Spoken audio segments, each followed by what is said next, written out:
હાઇગેન્સ નો આપણે સિદ્ધાંત શીખ્યા કે તરંગ અગ્ર પરનું કોઈ કણ કે બિંદુ એ સ્વયં સ્વતંત્ર એવા ગૌણ ઉદ્ગમ તરીકે વર્તે છે અને પોતાનામાંથી ગોળાકાર ગૌણ તરંગોનું ઉત્સર્જન કરે છે. સૂક્ષ્મ સમય બાદ આ ગોળાકાર ગૌણ તરંગોને પરિસ્પર્શતું કાલ્પનિક પૃષ્ઠ તે સૂક્ષ્મ સમયે અથવા તે ક્ષણે નવા તરંગ અગ્રનું સ્થાન અને સ્વરૂપ આપે છે. તો આ હાઇગેન્સનો સિદ્ધાંત આપણે સમજ્યા. આજે જેની ચર્ચા કરવાની છે એ છે એક 11મા ધોરણમાં આપણે ઓલરેડી શીખી ગયા છે સંપાતપણાનો સિદ્ધાંત. તો સંપાતપણાના સિદ્ધાંતની વાત કરીશું અને એના ઉપર આધારિત આપણે જે ઘટના જોવાની છે તરંગોના સંપાતીકરણની, જેને આપણે કહીશું વ્યતિકરણ, ઇન્ટરફિયરન્સ. તો ઇન્ટરફિયરન્સ શું છે, વ્યતિકરણ શું છે? એ વ્યતિકરણની બાબતમાં સંપાતપણાનો સિદ્ધાંત બહુ મહત્વનો ભાગ ભજવે અને એ વ્યતિકરણના સંદર્ભે આપણે બે પ્રકારના ઉદ્ગમોની વાત કરીશું. એક છે સુસંબદ્ધ ઉદ્ગમો અને અસુસંબદ્ધ ઉદ્ગમો, કોહેરન્ટ સોર્સિસ અને નોન કોહેરન્ટ સોર્સિસ. આપેલા સુસંબદ્ધ કે અસુસંબદ્ધ ઉદ્ગમો કોના ઉપર આધાર રાખે? તો એ ફેઝ, કડાની વાત કરીશું. કડા ઉપરથી કડાના સંદર્ભે આપણે કેવી રીતે કોહેરન્ટ નોન કોહેરન્ટ સોર્સિસ ડિપેન્ડન્ટ છે એ ચર્ચા કરીશું. આપેલા કડાનો સંદર્ભ ઓમેગા એટલે કે કોણીય આવૃત્તિની વાત કરીશું. કોણીય આવૃત્તિ આપણે સમાન રાખીશું કારણ કે સમયનું પણ એ મહત્વ છે. તો સમય પર આધારિત હોય કે ના હોય આપેલી કડા, એના આધારે આપણે બે પ્રકારના સોર્સિસ, ઉદ્ગમો ની વાત કરવાના છે. અને ત્યારબાદ એની તીવ્રતા, પરિણામી સ્થાનાંતર, એમ્પ્લિટ્યુડ કંપ વિસ્તાર પરિણામી અને પરિણામી તીવ્રતાની ચર્ચા ના સંદર્ભે સમગ્ર વ્યતિકરણને આપણે સમજીશું. તો એ સમજૂતી બહુ મહત્વની છે. ત્યારબાદ એની આપણે નોંધ બનાવીશું પુસ્તક અનુસાર, એનસીઈઆરટી અનુસાર. પણ પેલો કન્સેપ્ટ ક્લિયર કરવો બહુ મહત્વનો છે. તો આપણે વાતની ચર્ચા શરૂ કરીશું વ્યતિકરણની ઘટના દ્વારા અને એના માટે સૌથી મહત્વનું છે સંપાતપણાનો સિદ્ધાંત, જે ધોરણ 11માં શીખી ગયા, તરંગવાળા પાઠમાં આવ્યો હતો. તદુપરાંત આપણે 12મા ધોરણમાં પણ શરૂઆતના પ્રથમ ચેપ્ટરમાં સંપાતપણાના સિદ્ધાંતોની વાત કરી. એ ઇલેક્ટ્રિક ફિલ્ડ, વિદ્યુત ક્ષેત્રના સંદર્ભે હતું, જ્યારે 11મા ધોરણમાં આપણે તરંગના સંદર્ભે શીખ્યા હતા, જેનો આપણે અત્યારે ઉપયોગ કરીશું. તો વાત કરવી છે વ્યતિકરણ.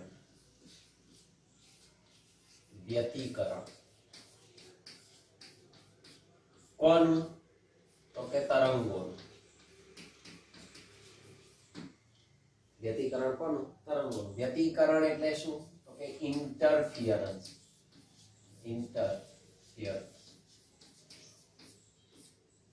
ટુ ઇન્ટરફિયર આપણે જાણીએ છીએ દખલ પહોંચાડવી, ખલેલ પહોંચાડવી. તો ક્યાં ખલેલ પહોંચાડીશું?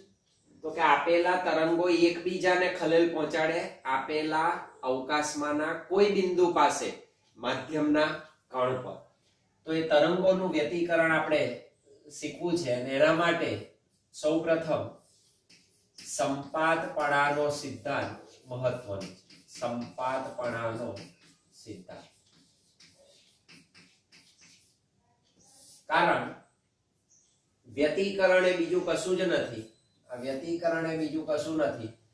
આપણે કહ્યું તેમ તરંગોનું વ્યતિકરણ થાય, અર્થાત તરંગોનું ભેગા મળવું. આપેલા તરંગો એકબીજાને ભેગા મળે તો ભૌતિક વિજ્ઞાનની દ્રષ્ટિએ કોઈક અસર નિપજાવે અને ભૌતિક ઘટનાનું જે નિરૂપણ છે that is called વ્યતિકરણ. તરંગોનું એકબીજા સાથે શું થયું કહેવાય? ભેગા મળવાનું. અને ભેગા મળે એટલે આપણે એને કહીએ છીએ ફિઝિક્સની ભાષામાં સંપાત થવું. તો જ્યારે તરંગો એકબીજા સાથે સંપાત થાય ત્યારે સંપાતપણાના સિદ્ધાંતની આવશ્યકતા ઊભી થાય. તો આ જે ઘટના છે વ્યતિકરણ એ માત્ર ને માત્ર છે તરંગોનું એકબીજા સાથે ભેગા મળવું. તો સૌપ્રથમ વાત કરીશું સંપાતપણાના સિદ્ધાંતની. આપણે શીખી ગયા છે, ધારો કે આ માધ્યમનો કોઈ એક કણ છે. આ માધ્યમના કણ P પાસે કોઈ એક તરંગ ધારો કે ગતિ કરીને આવે છે.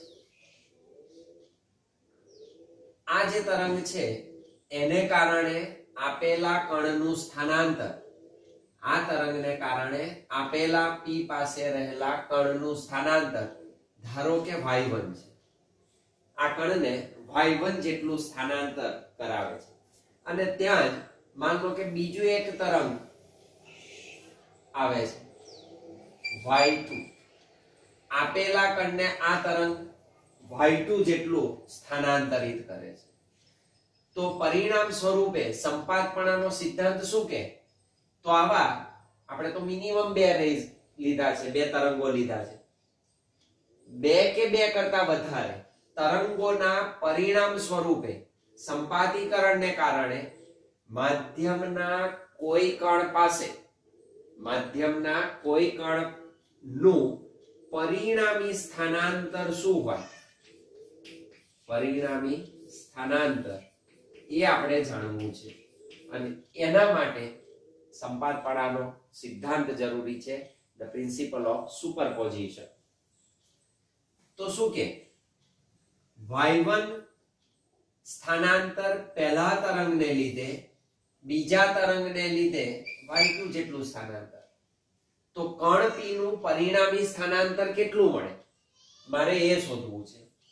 આમ વિચારી લે, ધારો કે આપેલું પહેલું તરંગ એ કણ P નું ઉર્ધ્વ દિશામાં ધારો કે 3 સેમી જેટલું સ્થાનાંતર કરે છે. અને બીજા તરંગને લીધે કણ P નું સ્થાનાંતર એ જ દિશામાં ધારો કે 2 સેમી જેટલું થાય. તો પરિણામી સ્થાનાંતર 5 સેમી જેટલું આપેલા કણનું. તો આપેલો કણ 5 સેમી જેટલો ઉર્ધ્વ દિશામાં સ્થાનાંતરિત થાય. એના બદલે જો પહેલો તરંગ આપેલા P પાસે રહેલા કણને 3 સેમી ઉર્ધ્વ દિશામાં સ્થાનાંતર કરાવે અને બીજું તરંગ એને અધ્વ દિશામાં 2 સેમી જેટલું સ્થાનાંતર કરાવે તો કણ P નું પરિણામી સ્થાનાંતર 3 - 2 + 1 ઉર્ધ્વ દિશામાં +1 સેમી જેટલું પ્રાપ્ત થાય. સદિશ સરવાળો છે. સ્થાનાંતર એટલે સદિશ સરવાળો, તો પરિણામી સદિશ સરવાળો જ આપણે લઈએ છીએ. જો બીજું તરંગ કણનું સ્થાનાંતર અધો દિશામાં 3 સેમી જેટલું કરાવે તો પરિણામી કણનું સ્થાનાંતર બોલો કેટલું મળે? 0. જેટલું ઉર્ધ્વ દિશામાં છે એટલું અધો દિશામાં છે. તો કણ ક્યાં જાય?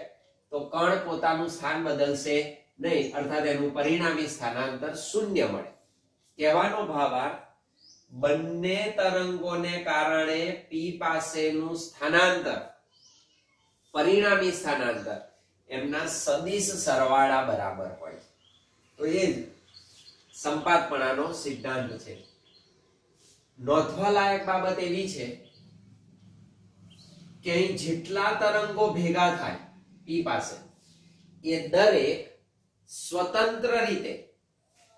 તરંગ સ્વતંત્ર રીતે પોતાની અસર ઉપજાવે છે.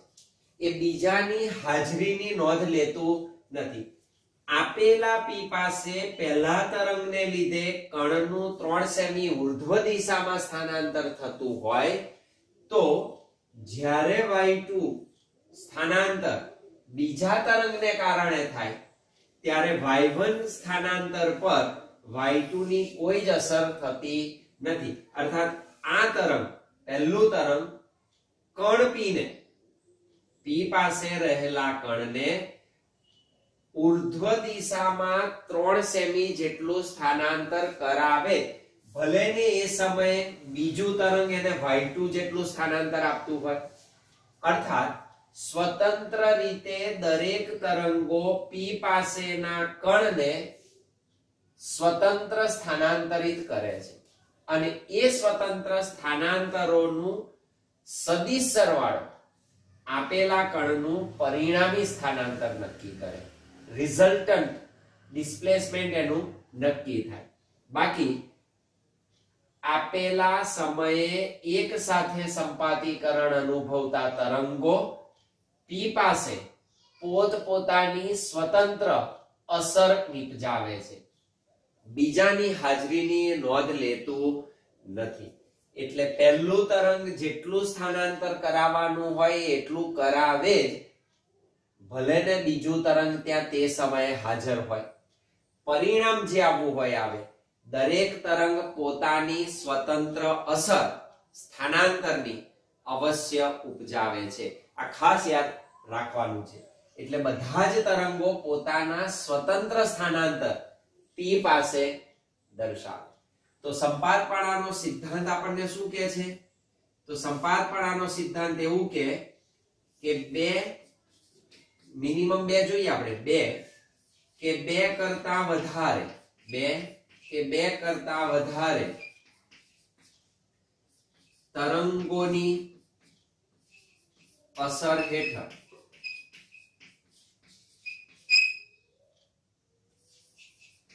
અવકાશમાંના આપેલા બિંદુ પાસેના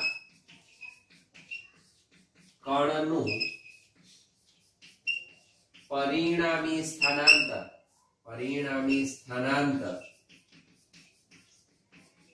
તે દરેક તરંગ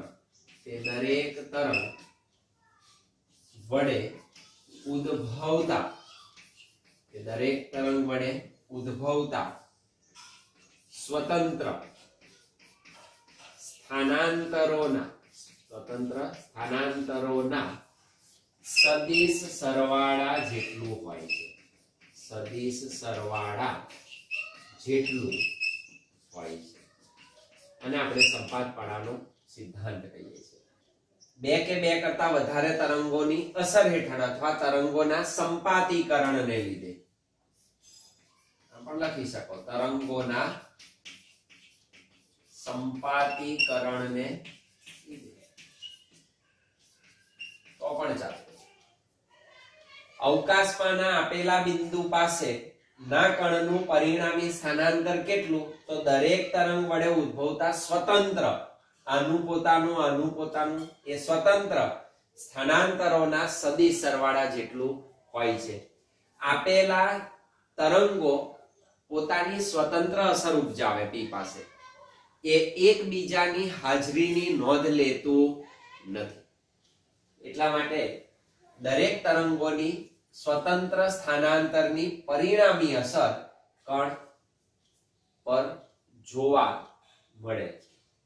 તો આ સંપાતપણાનો સિદ્ધાંત છે. અર્થાત આપેલા તરંગોને લીધે મળતા સ્વતંત્ર સ્થાનાંતરોનો સદિશ સરવાળો કરવાનો છે. તો p પાસેનું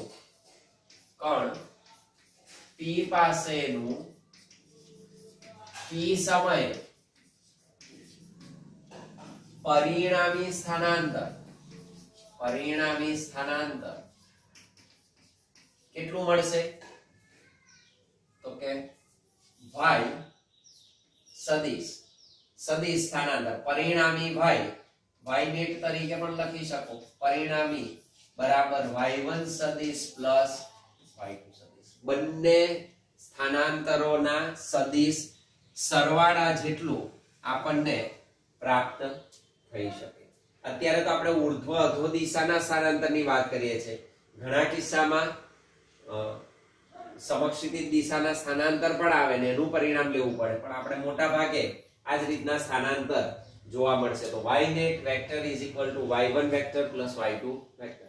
તો બંનેના સદિશ સરવાળાના પરિણામ જેટલું તમને કણ p પાસેનું t સમયે કણનું શું જોવા મળે?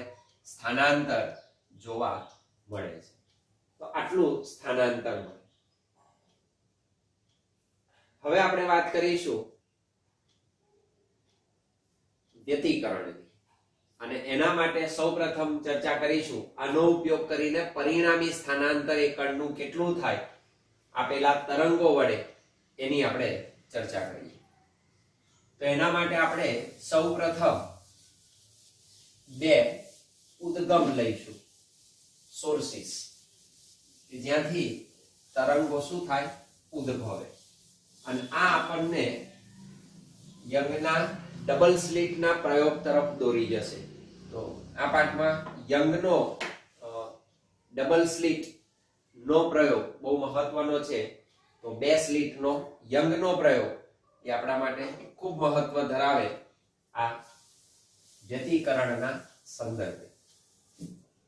એ થોમસ યંગ નામનો જે વૈજ્ઞાનિક થઈ ગયો, એણે સૌપ્રથમ આ વ્યતિકરણની ઘટના તરંગગ્રહના વિભાજન દ્વારા સમજાવી હતી.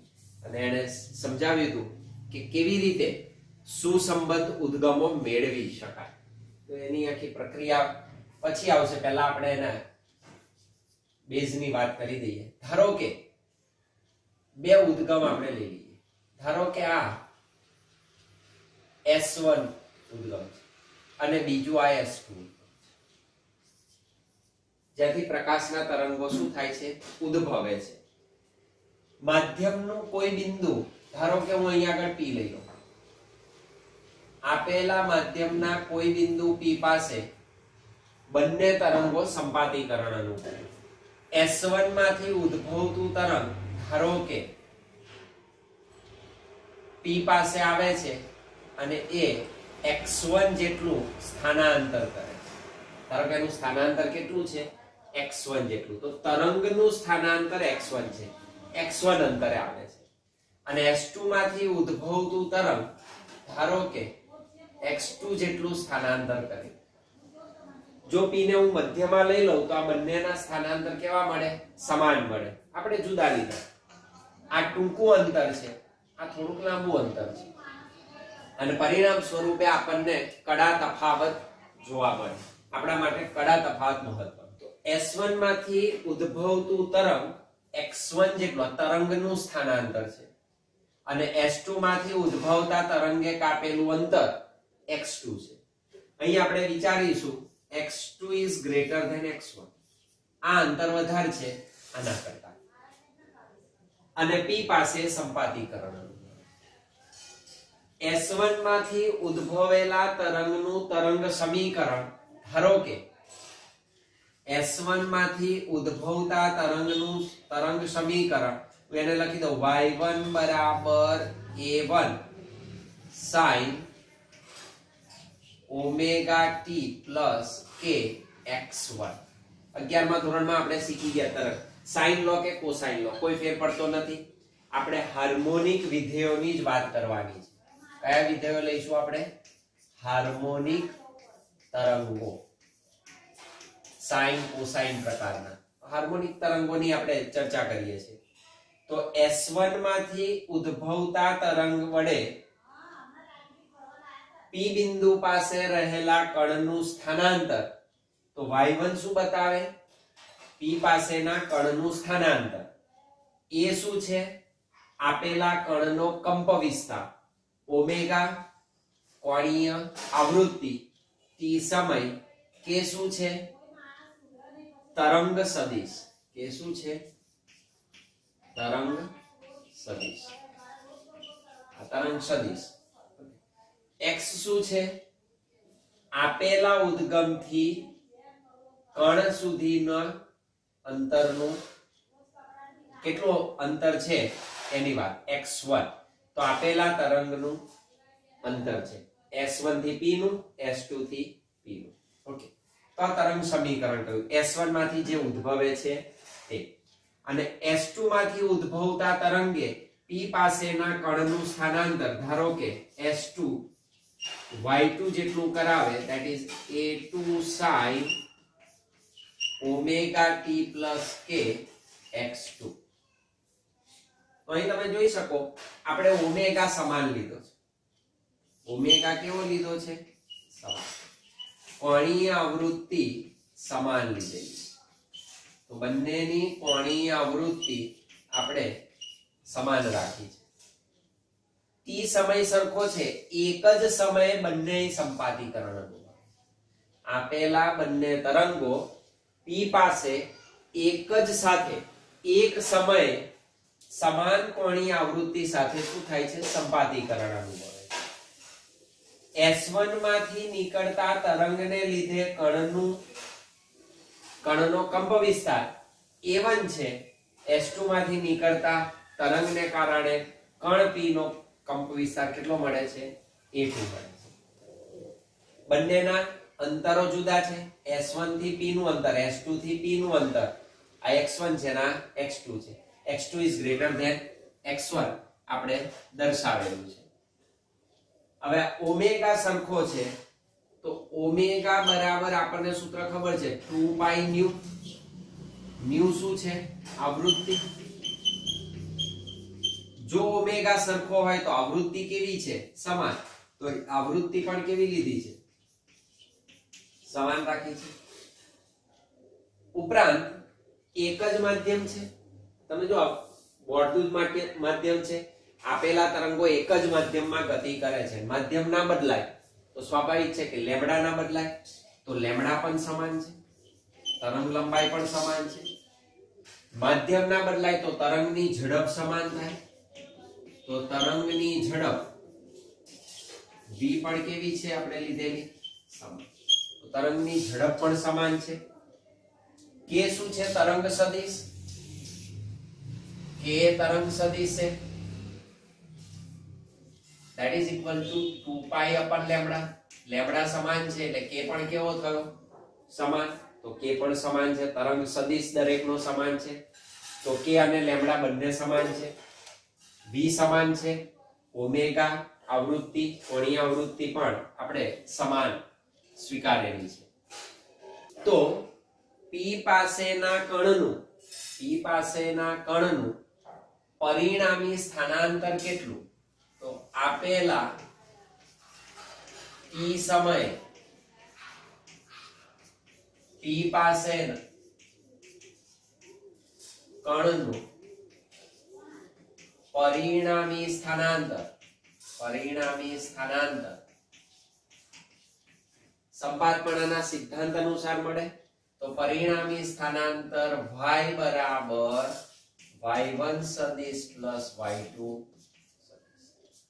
સ્થાનાંતર આટલું થાય પરિણામી તો પરિણામી સ્થાનાંતર કેટલું થશે that is equal to a1 sin omega t plus kx1 plus a2 sin omega t plus kx2 આ બંનેના સદિશ સરવાળા જેટલું આપણને કણનું પરિણામી સ્થાનાંતર પ્રાપ્ત થાય અહીં કંપ વિસ્તાર આપણે અત્યારે જુદો લીધો છે શીખવું છે આપણે એટલા માટે હવે પરિસ્થિતિ આવે આપણી કળા માટે તો આનું તમે ગણિતની મદદથી મેળવી શકીએ આપણે પરિણામ પણ આ પરિણામી સ્થાનાંતર છે આ પરિણામી સ્થાનાંતર શું દર્શાવે તો આપેલો કણ ઉપર અને નીચે ગતિ કરશે અર્થાત આ બંને તરંગો હાર્મોનિક તરંગોનું પરિણામી સ્થાનાંતર એ શું દર્શાવે છે સરળ આવર્ત ગતિ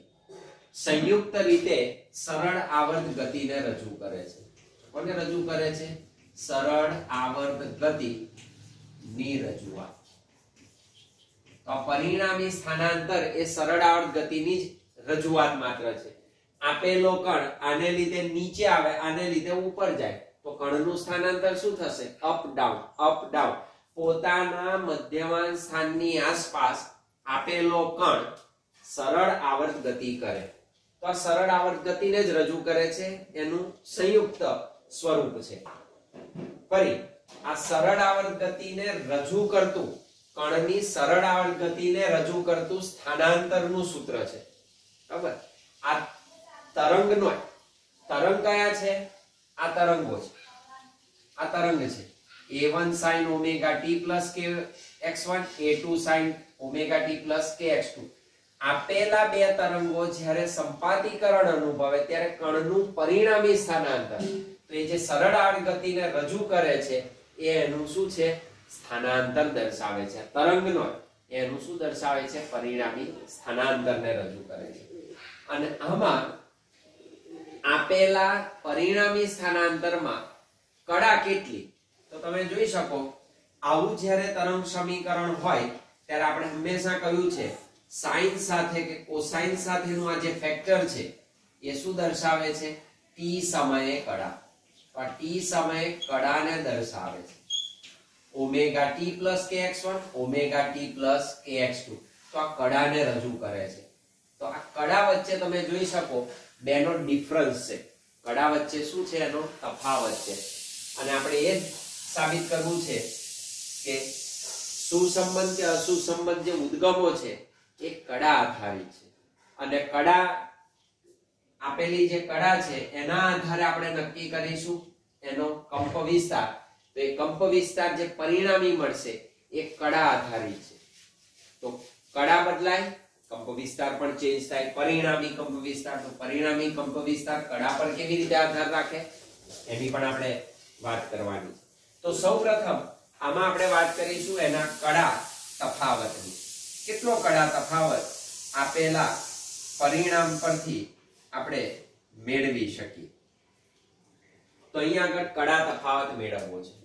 તો જો એક સૂત્ર સરસ મજાનું મળશે જે આપણા માટે મહત્વનું છે, તમને કન્વર્ઝન કરવામાં કામ લાગશે કડા અને પદ તફાવત વચ્ચે. તો કડા તફાવત, ફેઝ ડિફરન્સ ની વાત કરી. આની કડા છે, પહેલા તરંગની કડા ઓમેગા t plus kx1, બીજા તરંગની કડા છે ઓમેગા t plus kx2. આપણે હમણાં જ કહ્યું આ અંતર x2 is greater than x1, એટલે આ કડાનું મૂલ્ય આના કરતા કેવું હોય? વધારે હોય. તો અહીં લખી શકું કડા તફાવતને હું કહી દઉં phi. તો phi is equal to આ માઈનસ આ, ફેઝ ડિફરન્સ મેળવવો છે. તો phi is equal to અને phi1 કહીએ અને phi2 કહો તો પણ ચાલે. તો omega t plus kx2 minus omega t plus kx1. કડા તફાવત આટલો મળે આપણને. phi બરાબર omega t plus kx2 minus omega t plus kx1. That is equal to omega t plus kx2 minus omega t minus kx2. Now this gets cancelled. This is equal to kx2 minus kx1. This is equal to 5. That means phi is equal to k into x2 minus x1. અને x2 minus x1 ને આપણે કેવી રીતે લખી શકીએ? તો કે phi બરાબર k delta x. બહુ મહત્વનું સૂત્ર છે. Now what is k? તો k આપણે કહ્યું તેમ k બરાબર 2pi upon lambda. આ તરંગ સદિશને રજૂ કરે છે. આ તરંગ સદિશ છે. That means phi is equal to 2pi upon lambda into delta x. જ્યાં આપણે કહ્યું તેમ phi શું છે? કડા તફાવત. કડા તફાવત. Now what is delta x? પથનો તફાવત છે. આ રસ્તો મોટો છે, આ રસ્તો નાનો છે, તો પાથ ડિફરન્સ છે. તો આને કહેવાય પથ તફાવત. તો કડા તફાવત અને પથ તફાવત વચ્ચેનો સંબંધ શું? તો આ સૂત્ર હંમેશા યાદ રાખવાનું. એકમાંથી બીજાનું કન્વર્ઝન કરી શકાય. પદ તફાવત ખબર હોય તો કડા તફાવત મેળવી શકાય, અથવા કડા તફાવત જાણતા હોય તો તમે પદ તફાવત મેળવી શકો. તો અહીં આગળ આપેલા બંને તરંગો વચ્ચેનો કડા તફાવત કેટલો મળે છે? તો કે 2 પાઈ અપન લેમ્ડા ઇન્ટુ ડેલ્ટા x જેટલો કડા તફાવત પ્રાપ્ત થાય. તો અહીંયા આગળ આપણને આટલો ફેઝ ડિફરન્સ જોવા મળે છે. આ તરંગ નો ફેઝ આના કરતા કેવો છે? વધારે છે. એટલે કે આ તરંગ આના કરતા આગળ છે. કેટલું આગળ છે? 5 જેટલું. તો આ તરંગ આના કરતા 5 કડા શું કરે છે? આગળ છે. તો આપણે ફેઝ ડાયાગ્રામ ને બધું શીખી ગયા. તો એના ઉપરથી કદાચ પરિણામી કંપવિસ્તારને મેળવવો હોય તો આપણને સરળતા રહે. અને બીજું આપણે શીખી ગયા કે આ પરિણામી મેળવવું હોય કંપવિસ્તાર તો આપણે સીધો ઉપયોગ કરીશું. બે સદિશોનો સરવાળો જ કર્યો તો સદિશોના સરવાળા માટે સબાચની જે રીત હતી તો એ સબાચની રીતે એનું પરિણામ મેળવીએ તો આપણને વધારે ઈઝી રહે, કારણ કે એના સૂત્રો આપણે સીધા જાણીએ છીએ. તો એના ઉપરથી આપણે આનો પરિણામી કંપવિસ્તાર કેટલો હોય એનું સૂત્ર લાવીશું અને પરિણામી કંપવિસ્તાર એ કેટલો કોણ બનાવે, બરાબર, આપેલા તરંગ સાથે કેટલા કોણે રહેલું હોય એની દિશા, ડિરેક્શન, એની ડિરેક્શન પણ તમે નક્કી કરી શકો કે પરિણામી તરંગ કઈ દિશામાં મળે. તો અહીં જે પરિણામી તરંગ છે કઈ દિશામાં હશે તો એ પણ આપણે મેળવી શકીએ. તો એની હવે આપણે વાત કરીશું, પરિણામી કંપવિસ્તાર અને એની ડિરેક્શનની.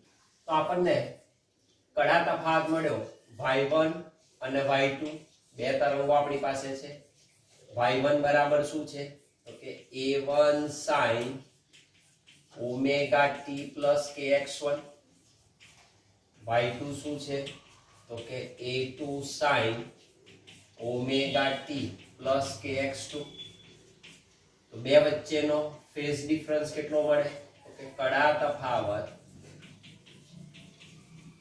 પાઈ બરાબર 2 પાઈ અપન lambda into delta x means પદ તફાવત. અથવા તો તમે આમ લખી શકો કડા તફાવત બરાબર 2 પાઈ અપન લેમ્ડા પદ તફાવત. યાદ રાખો, કડા તફાવત આવે એટલે પાઈ આવે, પદ તફાવતની વાત કરું તો લેમ્ડા આવે. એટલું યાદ રાખવાનું. આ સૂત્રની આપણે વાત કરી. હવે પરિણામી કંપવિસ્તાર આપણે મેળવવો છે. કણના પરિણામી સ્થાનાંતર નો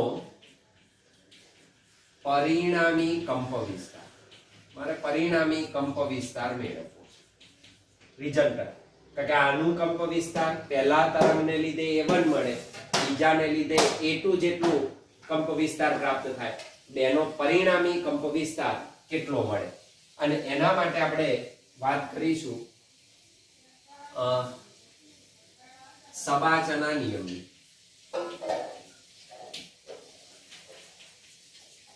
સદિશ સરવાળા માટે કયો નિયમ? સબાચનો નિયમ. ઓકે, તો જો મારે આ બેનો સરવાળો કરવો છે, બરાબર, y1 ને y2, અને આ મને સ્થાનાંતર આપ્યું તો ફેઝર ડાયાગ્રામમાં આપણે નિહાળ્યું જ છે. તો એની રીતે આપણે સબાચના નિયમને એ કરીએ તો સૌથી પહેલું યાદ રાખવાનું, જેની કડા ઓછી છે એને પસંદ કરી દેવાનો, એનો કંપવિસ્તાર. તો જેની, અને આપણે જાણીએ છીએ ફેઝર ડાયાગ્રામ, બરાબર, આપણે ફેઝર ડાયાગ્રામની જ વાત કરીએ છીએ. સબાચનો નિયમ પણ એ શું છે? આપણો ફેઝર ડાયાગ્રામ. 7મા ચેપ્ટરમાં આપણે શીખી ગયા. આ ફેઝર ડાયાગ્રામની હું વાત કરું છું. ફેઝર ડાયાગ્રામમાં શું કરતા હતા? જે તરંગ આપ્યું હોય એ તરંગનો પરિણામી જે તમે સ્થાનાંતર દર્શાવો એ કેટલું હોય? આપેલા તરંગનો જે કંપવિસ્તાર હોય એના મૂલ્ય જેટલો સદિશ તમારે ડ્રો કરવો પડે. તો જેની કડા ઓછી છે, આની ઓછી છે આના કરતા, કારણ કે આપણને ખબર છે x2 is greater than x1. તો આની કડા આના કરતા વધારે છે, આની ઓછી છે પહેલા તરંગની. તો ઓછી કડા ધરાવતા તરંગને પસંદ કરી અને એના કંપવિસ્તારનો ફેઝર ડાયાગ્રામ ડ્રો કરું તો a1 ને હું દર્શાવી દઉં. તો એને એના મૂલ્ય સાથે દર્શાવી દેવાય. તો આ a1 તમારે આખું છે y1 બરાબર a1 sin omega t plus kx1. તો આ a1 થયું. આનો કંપ વિસ્તાર થયો. આનો કંપ વિસ્તાર મારે દર્શાવવો છે a2 નો. તો જોયું કે બંને વચ્ચે ફેઝ ડિફરન્સ કેટલો છે phi. આ phi જેટલો. તો આપેલું બીજું તરંગ પહેલા કરતા phi જેટલું કડામાં શું છે આગળ છે કે આની કડા આના કરતા કેવી છે વધારે છે. એટલે પરિણામી જે કડા તફાવત છે phi, તો a2 ને હું આના કરતા phi જેટલો શું દર્શાવીશ આગળ દર્શાવીશ. તો આના કરતા ધારો કે a2 કેટલો આગળ છે phi જેટલો. Clear? now what is phi? phi આપણને ખબર જ છે phi બરાબર 2 pi upon lambda એટલે k અને delta x, that is equal to k into x2 minus x1. આટલો કડા ડિફરન્સ. બરાબર, બે વચ્ચેનો કડા તફાવત આટલો છે. આના કરતા કડામાં કેવું છે એટલું આગળ છે. સબાચાના નિયમનો ઉપયોગ કરવો છે તો સામસામેની બાજુ આપણે સમાન કરી દઈએ તો સબાચા થઈ ગયો. અને પરિણામી બંનેનું શું મળે તો કે રિઝલ્ટન્ટ આ મળશે. તો આ રિઝલ્ટન્ટ મળ્યું. તો એને હું કહી દઉં રિઝલ્ટન્ટ એમ્પ્લિટ્યુડ. તો રિઝલ્ટન્ટ એમ્પ્લિટ્યુડ તમને આટલો મળે. a1 સદિશ કહી દઉં, a2 સદિશ કહી દઉં. તો આ ar સદિશ મળ્યો. આ પણ આપણે જોયું હતું સબાચાના નિયમમાં કે ધારો કે આ જે મૂલ્ય છે a1 મૂલ્ય, આ a2 મૂલ્ય અને આ ar મૂલ્ય. a1 થી પરિણામી કંપ વિસ્તાર ધારો કે થીટા કોણ રચે. કેટલો રચે? થીટા કોણ. તો હું શું કરીશ, આને હું આગળ લઈ જાઉં. અહીંથી આપણે લંબ ડ્રો કર્યો હતો સબાચાના નિયમમાં. આ બિંદુ, આ જે પરિણામ છે, તો આ જે ખૂણો છે સમાન થાય. આ જ ખૂણો અહીંયા આગળ રચાય તમારો, કે આને આગળ લઈ ગયો, ધેટ ઇઝ થીટા. આ છે તમારો a2. તો a2 નો પાસેનો ઘટક ને a2 નો સામેનો ઘટક. Now this is a2 sin phi, a2 sin phi, this is phi. a1 ને a2 વચ્ચેનો કોણ. Okay, this is phi. તો a2 sin phi આ થશે તમારો a2 cos phi. સબાચા 11મું ધોરણ યાદ કરવાનું. તો આખો કાટકોણ ત્રિકોણ થયો. તો મને આનો ખૂણો પણ મળી જાય અને એ સૂત્ર આપણને પાક્કું છે. તો શું થાય, આ બે ના સરવાળે પાસેની બાજુ બે ના સરવાળા જેટલી થાય, સામેની બાજુ a2 sin phi થાય. અને પરિણામી શું મળે યાર? તો આમ થાય પરિણામી કંપ વિસ્તાર, પરિણામી કંપ વિસ્તાર આમ થાય ને ar સદિશ બરાબર a1 સદિશ પ્લસ a2 સદિશ, બે સદિશોનો સરવાળો. તો પરિણામ શું મળશે તો કે સબાચરનો નિયમ ar સ્ક્વેર કહી દઉં તો ar સ્ક્વેર બરાબર a1 square plus a2 square plus 2a1 a2 cos phi. 2a1 a2 cos phi, a1 ને a2 વચ્ચેનો કોણ. તો તમે જોઈ શકો અહીંયા આગળ. now this is ar is equal to under root a1 square plus a2 square plus 2a1 a2 cos phi. તમે જો આપેલો કંપ વિસ્તાર કોના ઉપર આધાર રાખે છે? કડા તફાવત ઉપર. કડા બદલાશે તો કંપ વિસ્તારમાં શું થાય? ફેરફાર થાય. કડા બદલાય તો કંપ વિસ્તાર ચેન્જ થશે. તો આપેલો કંપ વિસ્તાર, પરિણામી કંપ વિસ્તાર એ કડા તફાવત પર આધાર રાખે છે. તો એ કડા તફાવત ઉપર ડિપેન્ડન્ટ છે. ઓકે. અને એ જ રીતે a1 અને પરિણામી કંપ વિસ્તાર વચ્ચેનો ખૂણો થીટા હોય તો એની દિશા મળે. a1 આ દિશામાં લઈ જાય, a2 આ દિશામાં લે. પરિણામી તરંગ કઈ દિશામાં જશે? ar ની દિશામાં જાય. તો a1 અને ar વચ્ચેનો ખૂણો થીટા હોય તો tan થીટા બરાબર, ડિરેક્શન અહીંથી નક્કી કરતા હતા, tan થીટા બરાબર સામેની બાજુ a2 sin phi divided by પાસેની બાજુ a1 plus a2 cos phi, a1 plus a2 cos phi. તો આના ઉપરથી તમને પરિણામી કંપ વિસ્તાર કઈ દિશામાં છે, તરંગ એ દિશામાં ગતિ કરે તો tan થીટા બરાબર a2 sin phi upon a1 plus a2 cos phi તમને મળી શકે અને આના પરથી તમે પરિણામી સ્થાનાંતરનું સૂત્ર લખો આ તો y is equal to y1 plus y2 પરિણામી સ્થાનાંતર that means a1 sin omega t plus kx1 plus a2 sin omega t plus kx2 harmonic તરંગનું સૂત્ર હતું તેનું પરિણામી સ્થાનાંતર કેટલું થાય તો પરિણામી સ્થાનાંતર હું આને કહી દઉં રિઝલ્ટન્ટ y તો yr is equal to શું મળશે પરિણામી કંપવિસ્તાર ar થવાનું તો તમારું sin વિધેય into sin omega t plus kx પરિણામી kx1 પ્લસ કેટલો ખૂણો બનાવતી દિશામાં x1 કેમ લખ્યું આની સાથે a1 સાથે ખૂણો બનાવે છે ને યાર તો આની સાથે કેટલો ખૂણો tan થીટા કોણ તો પ્લસ થીટા તો ar sin omega t plus kx1 plus theta તો પરિણામી તરંગનું સ્થાનાંતર આપેલા કણનું સ્થાનાંતર કેટલું થશે ar sin omega t plus kx1 plus theta જેટલું પ્રાપ્ત થાય તો આ રીતે તમને કંપવિસ્તાર પરિણામી ડિરેક્શન પણ મળે અને આપેલા તરંગનું પરિણામી કણનું સ્થાનાંતર કેટલું હશે p બિંદુ પાસે એ પણ તમે મેળવી શકો સિમ્પલ સબાચના નિયમની મદદથી તો એ એટલા માટે અહીં આગળ મહત્વ ધરાવે છે ઓકે તો એનું પરિણામી સ્થાનાંતર થયું કહેવાનો ભાવાર્થ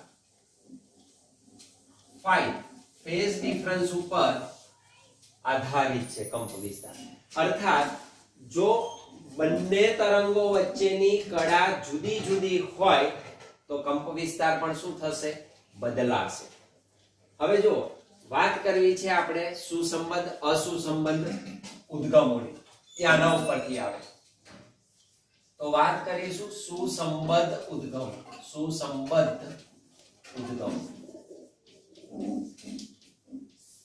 કોહેરન્ટ સોર્સિસ સુસંબદ્ધ ઉદ્ગમો કોને કહેવાય તો સુસંબદ્ધ ઉદ્ગમો માટે ફરી આપણી પાસે બે તરંગો છે કોને કહેવાય એ સમજવા માટે અત્યારે સરળતાથી આપણે એ કરી દઈએ જો અહીંયા આગળ તમારા કડાના તફાવતના સૂત્રમાં સમય નથી કડા તફાવતના સૂત્રમાં શું નથી સમય એટલે કે સમય તમે ગમે તેટલો બદલો આ કડામાં કોઈ ચેન્જ નહીં થાય એટલે આ જે કડા તફાવત છે કેવો બની ગયો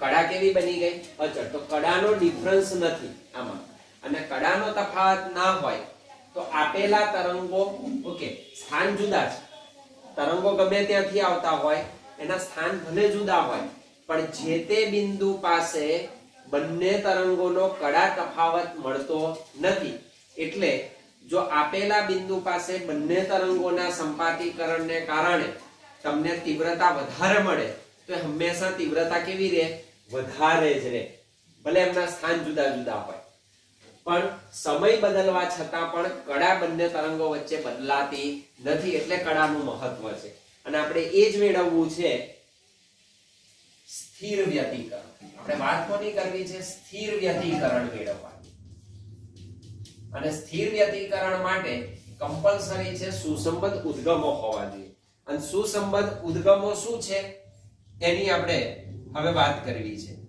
તો એના માટે સુસંબદ્ધ ઉદ્ગમો માટે ઓમેગા સમાન હોવો જોઈએ તો જ સુસંબંધો મળે સુસંબદ્ધ ઉદ્ગમ મળે ઓમેગા સમાન હોય તો આપેલા કોઈ પણ સમય સરખો છે આપેલા સમય માટે આ ફેક્ટર સમાન થાય અને કડા તફાવત છે સમય પર આધાર રાખતો નથી ઓમેગા સમાન phi કેવો મળે અચળ સમય સાથે બદલાય નહીં સમય સાથે બદલાતો નથી હવે તમે અહીં જોઈ શકો છો phi ના બદલાય સમય સાથે તો આ ફેક્ટર અચળ થઈ ગયો અર્થાત એનો પરિણામી કંપવિસ્તાર કેવો મળે અચળ મળે પરિણામી કંપ વિસ્તાર અચળનો મતલબ શું થાય? આપેલા બિંદુ પાસે કણનું પરિણામી સ્થાનાંતર મેક્સિમમ હોય તો હંમેશા મેક્સિમમ જ રહે, ઓછું ન્યૂનતમ હોય, શૂન્ય હોય તો એ 0, અર્થાત આવા સ્થાનો કદાપી બદલાતા નથી. તો phi અચળ રહેતા આ અચળ રહે છે, એ એનો બેઝિક ફાયદો છે, રાઈટ. આનાથી ઊંધું આપણે જોઈએ તો વિચાર કરીએ, માન લો કે આનાથી ઊંધું આપણે વિચારીએ, ધારો કે હું y1 આમ લઈ લો, y1 is equal to a1 sin omega 1t plus kx1. ધારો કે હું કોણીય આવૃત્તિ જુદી લઉં અને કોણીય આવૃત્તિ જુદી લઈએ તો શું થાય? તો આ તમને વધારે ક્લિયર થશે. y2 બરાબર a2 sin omega 2t plus kx2. ધારો કે આમ, તો હવે શું થશે? બે વચ્ચેનો ફેઝ ડિફરન્સ તમે શોધો તો phi બરાબર omega 2t plus kx2 minus omega 1t plus kx2. This is equal to, આ માઈનસ થાય તો omega 2 minus omega 1 into t plus k x2 minus x1. This is fine. અને હવે તમે જુઓ તો આપેલો કડા તફાવત સમય પર આધારિત છે, સમય પર આધારિત, t ઉપર આધારિત. હવે તમે t બદલશો તો કડા બદલાશે, કડા બદલાય તો એનો પરિણામી કંપ વિસ્તાર શું થાય? બદલાય. એટલે કે જેમ જેમ સમય બદલાશે, તમે જુદો જુદો સમય લો તો આપેલા કોઈ બિંદુ પાસે આપેલા તરંગનો પરિણામી કંપ વિસ્તાર એક સમાન રહેશે નહીં. એટલે કોક વારે મહત્તમ સ્થાનાંતર બતાવે, કોક વારે ન્યૂનતમ બતાવે, કોક વાર 0 પણ થઈ જાય. અર્થાત એ સતત શું થાય? સમય સાથે બદલાતો રહેશે. તો અહીંયા આગળ સમય સાથે કંપ વિસ્તાર બદલાય અને કંપ વિસ્તાર ચેન્જ થાય તો આના ઉપર તરંગની તીવ્રતા આધારિત છે, તરંગની તીવ્રતા કંપ વિસ્તાર પર આધારિત છે.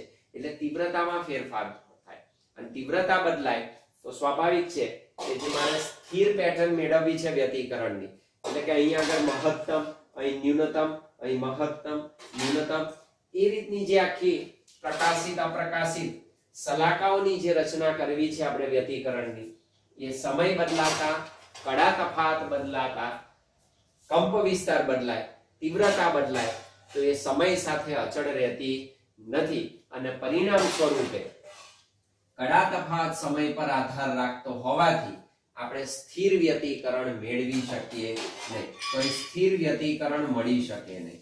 સરેરાશ તમને મળશે તીવ્રતા, પણ સ્થિર વ્યતિકરણ મળે નહીં. સ્થિર વ્યતિકરણનો મતલબ, જો આ પ્રકાશિત સલાકા હોય તો આ અપ્રકાશિત છે, આ પ્રકાશિત સલાકા મળે, ફરી પાછી આ પ્રકાશિત મળે, અપ્રકાશિત મળે, પ્રકાશિત અપ્રકાશિત, પ્રકાશિત આ પ્રકારની જે પેટર્ન કન્ટિન્યુઅસ રચાય, જે સમય સાથે બદલાય નહીં, એ જ રીતે મળે તો એ વ્યતિકરણ સ્થિર વ્યતિકરણ કહેવાય.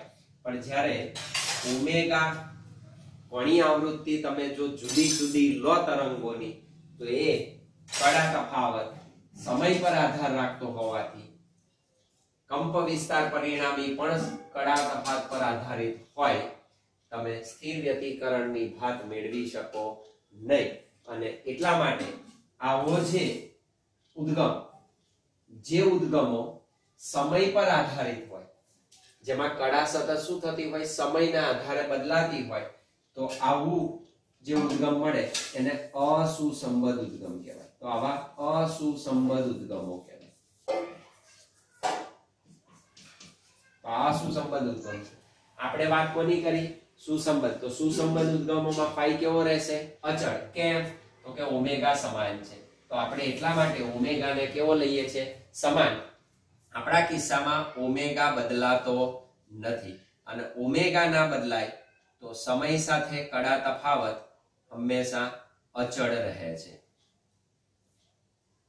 તો આપેલા બિંદુએ સમય સાથે કડા તફાવત બદલાતો ન હોય એવા ઉદ્ગમોને કેવા ઉદ્ગમો કહેવાય?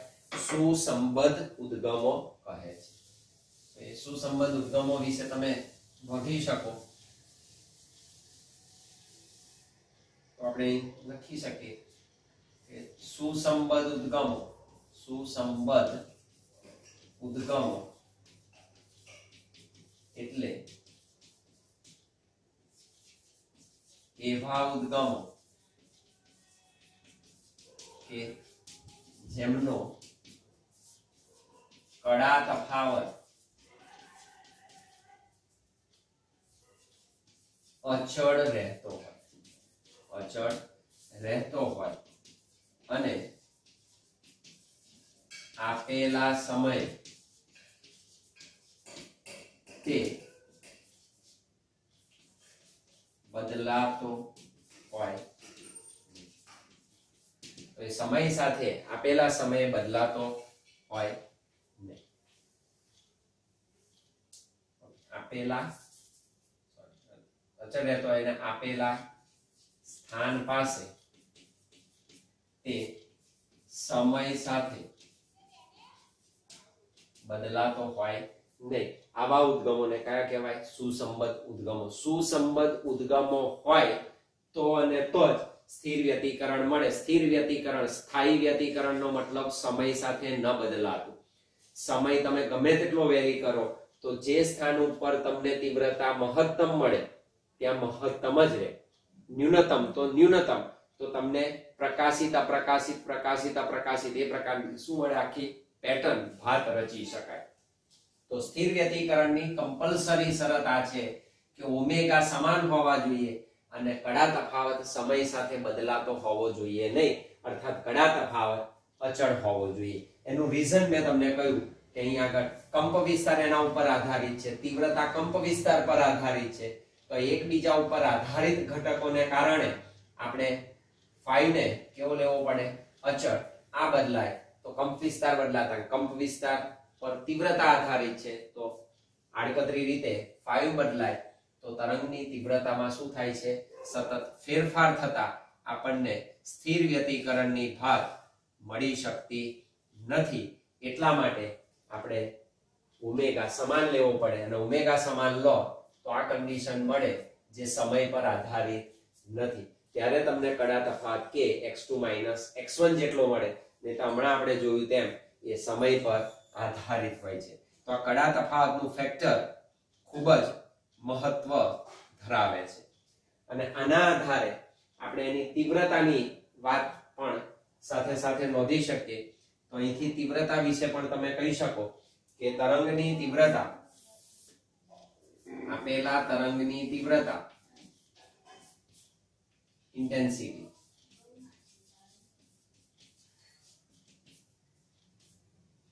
તરંગની તીવ્રતા 11મા ધોરણમાં આ પોઈન્ટ ખાસ નોંધવા લાયક આપણે કહ્યું હતું કે તરંગની તીવ્રતા એ કંપ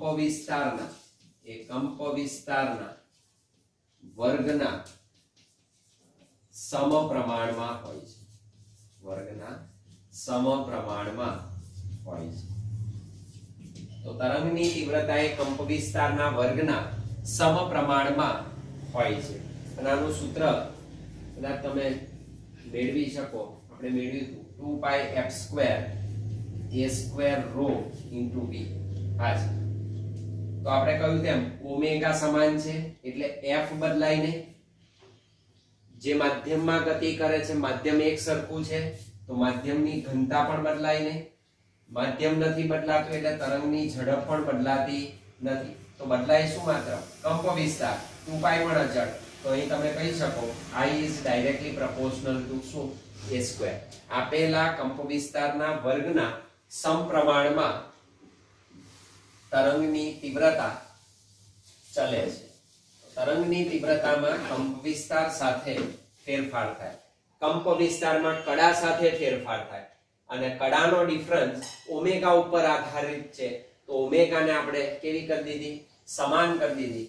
જેના પરિણામ સ્વરૂપે સમય સાથે કડા પણ બદલાતી નથી અને એ રીતે મળતા તરંગો અથવા ઉદ્ગમો એ સુસંબદ્ધ ઉદ્ગમો તરીકે ઓળખી શકાય.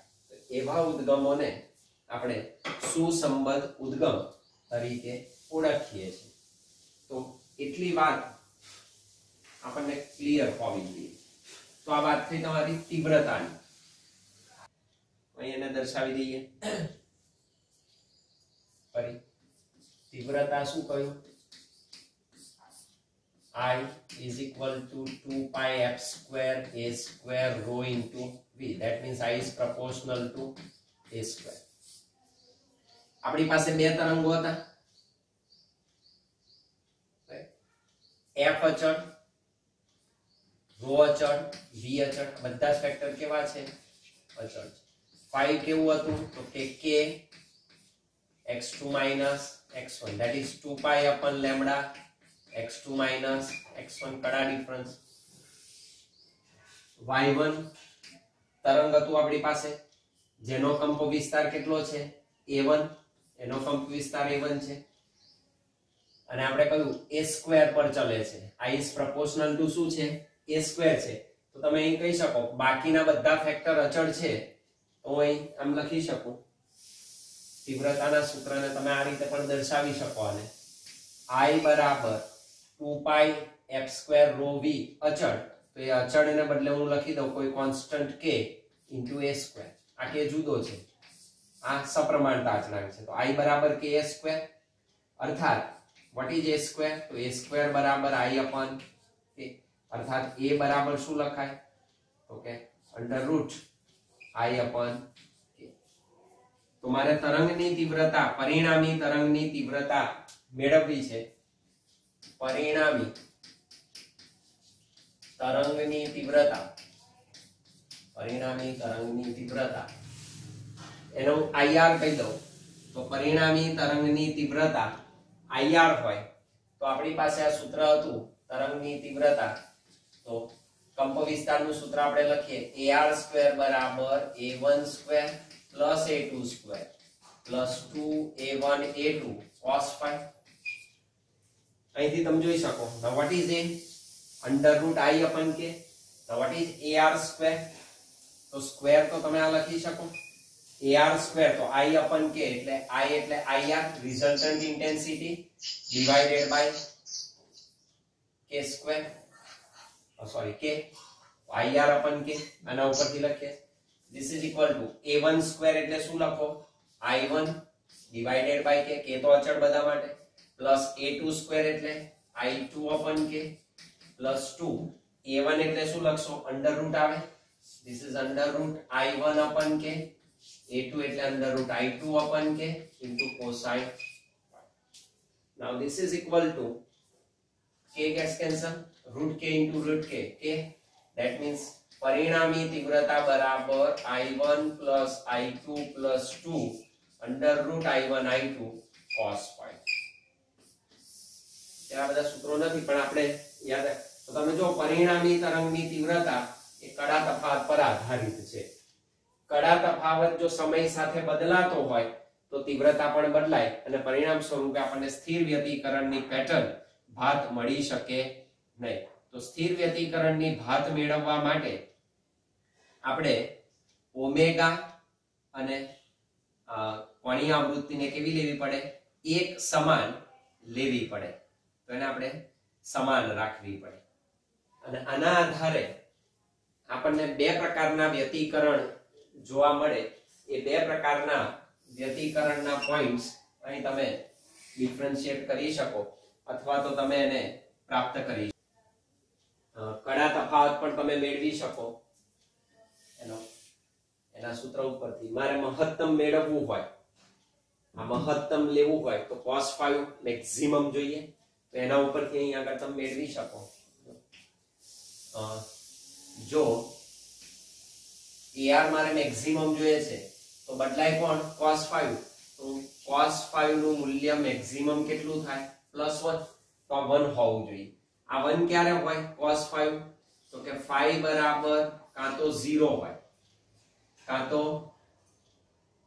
કેટલું થાય? 2 pi કાં તો 4 pi 6 pi. phi ના મૂલ્ય આ હોય તો cos 0 1, cos 2 pi 1, cos 4 pi 1 अर्थात હું આને લખી શકું 2 times n, that is phi is equal to 2n pi. બે જ્યાં what is n? It is 0 1 2 3. તો કન્ડિશન થાય phi નું મૂલ્ય કડા તફાવત કેટલો જોઈએ? 2n pi. હવે આટલો કડા તફાવત હોય ત્યારે મને મહત્તમ કંપ વિસ્તાર મળે. તો કંપ વિસ્તાર કેવો મળશે તમને? મેક્સિમમ. કંપ વિસ્તાર મહત્તમ. કંપ વિસ્તાર મહત્તમ તો તરંગની તીવ્રતા પણ કેવી થાય? મેક્સિમમ મળે. તો તરંગની તીવ્રતા મહત્તમ મળે. અને આવી જે કન્ડિશન તમને મળે કે જેમાં તીવ્રતા મહત્તમ હોય, પ્રકાશની તીવ્રતા, તો અહીંયા આગળ પ્રકાશિત શલાકા રચાય. પ્રકાશિત શલાકા મળે. અને આ પ્રકારનું વ્યતિકરણ એ સહાયક વ્યતિકરણ કહેવાય. It is constructive interference. તો આવા વ્યતિકરણને કયું કહેવાય? સહાયક વ્યતિકરણ કહેવાય. એની શરત મેળવવાની આવે તો આપણે શરતની જે વાત કરી તો આવું વ્યતિકરણ સહાયક વ્યતિકરણ કહેવાય. કન્સ્ટ્રક્ટિવ ઇન્ટરફિયરન્સ તરીકે એ ઓળખાય. તો એ સહાયક વ્યતિકરણ તરીકે ઓળખાય જેમાં કંપ વિસ્તાર મેક્સિમમ હોય. કેટલો થાય? તો cos phi 1 થાય.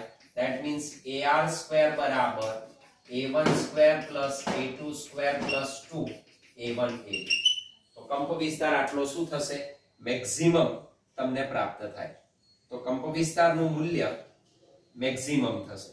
અને કંપ વિસ્તાર મેક્સિમમ થાય તો તરંગની તીવ્રતા મહત્તમ મળે. કેટલી? તો કે ir બરાબર i1 plus i2 plus 2 root i1 i2. 2 root i1. આ તમે જોઈ શકો તો અહીં તમને યાદ આવવું જોઈએ. આ આવું લખાય a1 plus a2 નો સ્ક્વેર a plus b નો વર્ગ a square plus b square plus 2ab. બરાબર? તો બંને તરંગોના કંપ વિસ્તારના સરવાળો કરો તમે અને એનો વર્ગ થાય અથવા તો બંનેનો સરવાળો એ તમને સહાયક વ્યતિકરણ રચે. અર્થાત બંનેના કંપ વિસ્તારનો શું થવો જોઈએ? સરવાળો થવો જોઈએ. તો તરંગની તીવ્રતા પણ તમને એ જ રીતે મળે. ir બરાબર i1 plus i2 plus 2 under root i1 i2 જેટલી મળે. તો તીવ્રતા પણ કેવી મળશે તમને? મેક્સિમમ મળે. ઓકે, તો આ એક વસ્તુ થઈ. અને એ જ રીતે જો તમે વાત કરો વિનાશક વ્યતિકરણની, એકબીજાની અસરને નાબૂદ કરે, જેમાં આપણે કહ્યું તેમ, તો એની શરતમાં શું આવશે? cos phi નું મૂલ્ય મિનિમમ થવું જોઈએ. મિનિમમ એટલે કેટલું? -1. તો જ્યારે cos phi is equal to -1 થાય, cos phi નું મૂલ્ય હું કેટલું લઉં? -1 મિનિમમ. તો phi ક્યારે -1 નું મૂલ્ય આપે? તો phi is equal to -1 ક્યારે થાય? pi, 3 pi, 5 pi, 7 pi વગેરે. અર્થાત phi is equal to શું લખી શકાય? this is n 2n minus 1 અથવા તો 2n plus 1. આ કેટલું છે? અપૂર્ણાંક સંખ્યા છે, ઓડ સંખ્યા છે તમારી, એકી સંખ્યાઓ. એકી સંખ્યા ક્યારે મળે? 2n minus 1 કરો તો, જ્યાં n બરાબર તમે 0 ના લઈ શકો. 1 2 3. હવે જો તમારે 0 લેવો હોય તો આના બદલે તમે આમ પણ લખી શકો, અથવા તમે આને આમ લખી શકો phi બરાબર 2n plus 1 pi. 2n plus 1 pi. તો અહીં તમે 0 થી શરૂ કરી શકો. અહીં તમે 0 કરી શકો, રાઈટ? તો n બરાબર શું લખાય? 0 1 2. તો +1 લખો તો 0 થી શરૂ થાય, માઈનસ લખો તો 1 થી શરૂ કરવું પડે. બાકી સૂત્ર તો એઝ ઇટ ઇઝ મળે. અહીં મૂકી જુઓ તમે, 1 મૂકો તો 1 થશે, અહીં 0 મૂકો તો 1 થશે. તો આ બે માં આટલો ડિફરન્સ છે, બાકી સેમ તમે કામ કરી શકો. આ અથવા આ પુસ્તકમાં આ છે, આપણે પ્લસ કરેલું છે, કોઈ વાંધો નહીં. તો cosine phi is equal to -1 થવું જોઈએ. કન્ડિશન આ થઈ. આવું થાય ત્યારે કંપ વિસ્તાર કેવો થાય? ન્યૂનતમ બને. કંપ વિસ્તાર કેવો થશે? ન્યૂનતમ. અને કંપ વિસ્તાર ન્યૂનતમ થાય તો તીવ્રતા પણ તમને કેવી મળે? ન્યૂનતમ મળે. અને આવી શલાકાને આપણે કહીશું અપ્રકાશિત શલાકા. તે વખત આપણે કહીશું કંપ વિસ્તાર માન લો કે સમાન હોય તો અહીં તમે કહી શકો તો અહીં આગળ -1 cos 5 થાય તો આ સૂત્ર શું થશે? જો તો કે ar² બરાબર a1² plus a2² plus cos 5 -1 છે તો આ શું થશે? -2a1 a2. that means this is ar² is equal to શું લખાય? તો કે a1 minus a2 નો a1² plus a2² minus 2a1 a2. તો બંનેના કંપ વિસ્તારની શું થશે? બાદબાકી થાય. અહીં પણ શું થશે તમને? resultant intensity it is equal to I1 plus I2 minus -1 છે -2 under root I1 I2. અને અપ્રકાશિત શલાકા આવું વ્યતિકરણ વિનાશક વ્યતિકરણ કહેવાય. અને શું કહેવાય? વિનાશક વ્યતિકરણ. it is destructive interference. આ કન્સ્ટ્રક્ટિવ આ ડિસ્ટ્રક્ટિવ એની શરતોનો આપણે અભ્યાસ કરવો પડે. તો એને આપણે કમ્બાઈન કરી દઈએ કે સહાયક અને વિનાશકમાં કઈ બાબતો આપણે ધ્યાન રાખવાની, તો પછી જ્યારે આપણે નોંધ લખીએ ત્યારે તમને સમજવામાં બિલકુલ મુશ્કેલી પડશે નહીં. તો એની આપણે શું લખ્યું કે તીવ્રતા અને કંપ વિસ્તાર પરિણામી કેવો હોય? મહત્તમ. સામે શું લખાય વિનાશકમાં? પરિણામી તીવ્રતા અને કંપ વિસ્તાર કેવા હોય? ન્યૂનતમ. આમાં ન્યૂનતમ મળશે, મેક્સિમમ ના હોય, આમાં મેક્સિમમ હોય. કયા સૂત્રો થાય? તો અહીં આપણે સૂત્રની વાત કરી. ar બરાબર શું લખાય? તો કે ar² is equal to a1² plus a2² plus 2a1 a2. તો આ મળશે તમને ar² બરાબર a1² plus a2² plus 2a1 a2 cosine 5. આ સૂત્ર જનરલ છે, that is cos 5. ir બરાબર શું લખાય? તો કે i1 plus i2 plus 2 i1 i2 cos 5. this is under root i1 i2 cos 5. આ જ સૂત્રો અહીંયા આગળ લાગુ પડે તો આ સેમ સૂત્રો અહીંયા આગળ મળશે. સૂત્રો તો એ જ આવે, કંપ વિસ્તારનું તીવ્રતાનું સૂત્ર જ આવે, માત્ર ફેર ક્યાં પડશે? cosine 5 માં ફેર પડે. તો આપણે cosine 5 ની વાત કરીશું. તો નંબર 3 cos 5 નું મૂલ્ય અહીં કેવું મળશે? +1. that is મહત્તમ. આ મહત્તમ હોય. ક્યારે મહત્તમ થાય? તો કે 5 બરાબર 0 હોય, કાં તો તમે લખી શકો 2π 4π 2π 4π, અર્થાત it is equal to 2nπ, જ્યાં n બરાબર શું? 0 1 2 up to infinity 5 નું મૂલ્ય. તો 5 નું મૂલ્ય તમને આ રીતે પ્રાપ્ત થાય 0 1 2 3 up to infinity વન. એ જ રીતે અહીંયા આગળ લખવું હોય તો cos 5 નું મૂલ્ય કેવું મળશે? ન્યૂનતમ, that is -1. that is ન્યૂનતમ. અને આ 5 ક્યારે મળે ન્યૂનતમ? તો કે π 3π 5π 7π વગેરે, અર્થાત this is equal to 2n minus 1π. n બરાબર શું? 1 2 3. અથવા બીજું પણ છે, that is 2n plus 1 પણ તમે લખી શકો, પણ એમાં n બરાબર શું લખાય? 0 1 2 3. એમાં 0 નો ઉલ્લેખ કરવો પડે. તો 0 કરશો તો તમને મળી રહેશે 0, તો π 1 લખશો તો 3π, એ તમને પ્રાપ્ત થાય. આ બેમાંથી તમે ગમે તે લખી શકો. ઓકે, આ મળે કડા તફાવત તમને મળી ગયો તો તમને પથ તફાવત મળે. પથ તફાવત કેટલો થાય? તો પથ તફાવત તો આપણે સૂત્ર જોયું તો એના ઉપરથી લખાય what is delta x is equal to lambda upon 2π into કડા તફાવત. આ સૂત્ર ઉપરથી મળે. અને તમે અહીં જોઈ શકો પાઈ ના વિવિધ મૂલ્યો છે 0 2π 4π. માન લો કે આની જગ્યાએ મૂકો તો now what is delta x? 5 ને બદલે 0 મૂકો તો this is 0. 5 ને બદલે 2 પાઈ મૂકો, gets cancel, that is lambda. 4 પાઈ મૂકો તો 2 lambda, right? 6 પાઈ મૂકો 3 lambda વગેરે તમને મળી શકે. that means what is delta x? it is equal to n lambda, જ્યાં n બરાબર શું 0 1 2 તો આ પદ તફાવતનું સૂત્ર મળ્યું n lambda. એ જ રીતે અહીંયા આગળ પણ તમે પદ તફાવત મેળવી શકો વિનાશક વ્યતિકરણમાં. તો પદ તફાવત કેટલો થશે? ડેલ્ટા x બરાબર lambda upon 2 pi into 5. that means delta x બરાબર, ચાલો 5 બરાબર મૂકો, શું મૂકશો તમે? 1 મૂકો તો 5 નું મૂલ્ય આને યાદ કરો અથવા આને, માનો કે આને મૂકો 0 તો પાઈ થાય, પાઈ મૂકો, પાઈ gets cancel, that is lambda by 2. okay, 1 મૂકો તો 3 પાઈ, that is 3 by 2 પાઈ. 2 મૂકો, 4 ને 5, 5 by 2 lambda, વગેરે તમને પદ તફાવત મળે. lambda by 2, 3 by 2 lambda, 5 by 2 lambda. okay, that means what is delta x?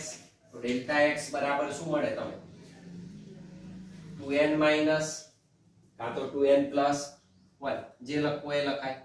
that is 2n minus 1 lambda by 2, જ્યાં n બરાબર 1 2 3, અથવા તો 2n plus 1 lambda by 2, જ્યાં n બરાબર 0 1 2, તમે તે લખી શકો. તો પદ તફાવત તમને આટલો મળે. ઇવન તો આ રીતના પદ તફાવત તમે અહીંયા આગળ મેળવી શકો. ઉપરાંત આજે આપણે વાત કરી તો આમાં કંપ વિસ્તાર કેટલો થશે? તો કંપ વિસ્તાર પરિણામી it is equal to ar square is equal to a1 plus a2 નો સ્ક્વેર થશે. this is equal to 1, તો this is equal to a1 square plus a2 square plus 2a1 a2 1. and what is ir? તો ir is equal to શું મળશે? તો કે i1 plus i2 plus 2 under root i1 i2 સૂત્રમાં. Okay, તો તમે આ મેળવી શકો. અને આ કોનું સૂત્ર થાય? તમે આનો પણ વર્ગ કરી શકો, પણ કોનો વર્ગ થશે?